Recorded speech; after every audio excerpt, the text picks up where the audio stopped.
institutionalization of Hindu nationalists. To start with the first chain of this institutionalization process, Raj Narayan Bose, a member of Adi Brahmo Samaj and described by many as the grandfather of Indian nationalism, can be legitimately regarded as the first prophet of institutionalized Hindu nationalism.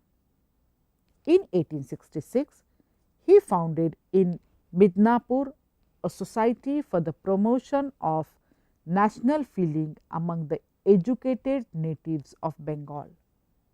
In 1867, Mitra started an annual gathering called Jatiya Mela, which became famous later as the Hindu Mela, with a view to promote national feeling, sense of patriotism and a spirit of self-help among the Hindus. The main items in the program of these gatherings were the singing of patriotic song, speeches by distinguished persons, gymnastics, displays and exhibitions of Indian arts and crafts. As other organizations emerged in Calcutta, in due course, the Hindu Mela ceased to meet after 1880 and not much was heard of the National Association either.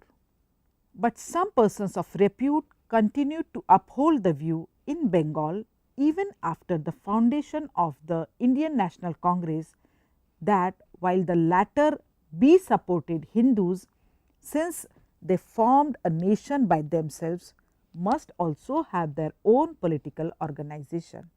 But this vacuum continued in the Indian history until probably Hindu Mahasabha was formed at Hardwar in 1915.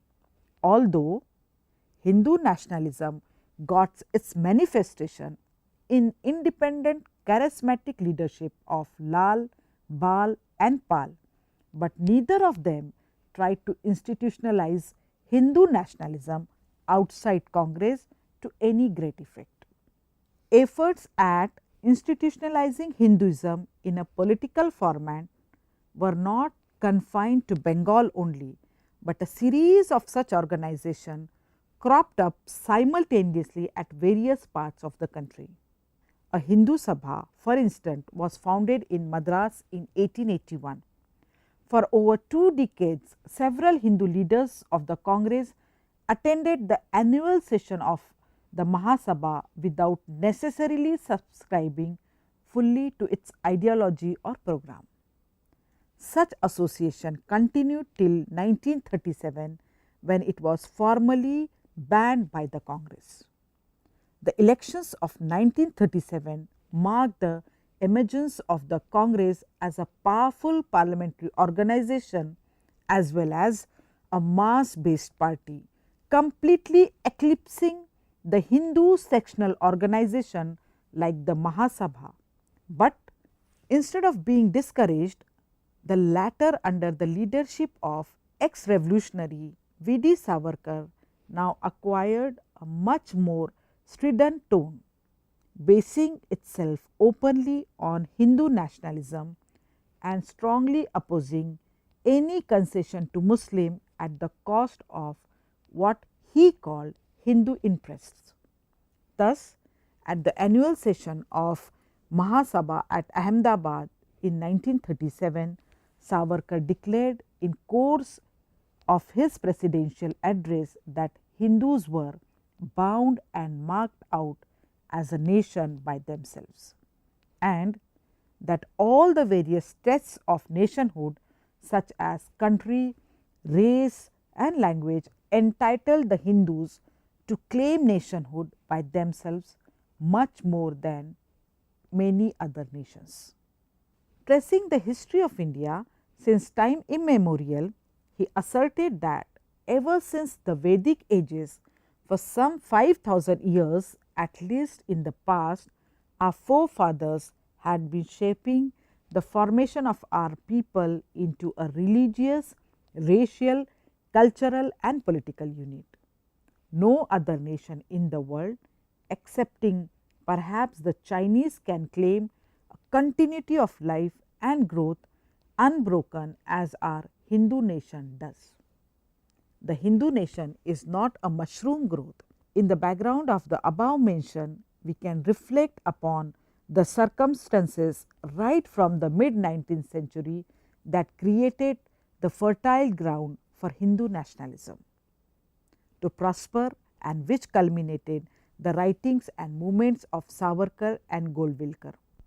From 1920s onwards, this movement began to spread ceaselessly in the most mechanical and institutionalized form.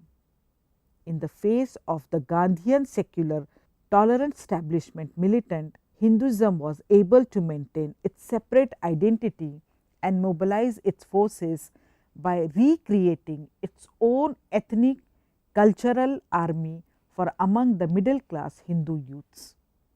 The paradoxical character of the term cultural nationalism is structured in such a way that an apparent dichotomy between culture and nationalism results into an eventual convergence between the same.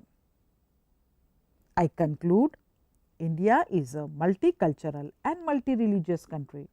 Its unity derives from the fact that it welcomes and embraces diversity. When the issue of the nature of Indian nationhood was being discussed during the freedom struggle, there were contending visions of India. A continuously dialogue was alive and the outcome was an inclusive secular constitution. An analysis of nationalism would depend upon how one looks at the interprets nation as an entity. In this context, it is pertinent to explore whether nationalism is really dead as its critics proclaim, or it is in the process of becoming a more potent force than ever. Thank you.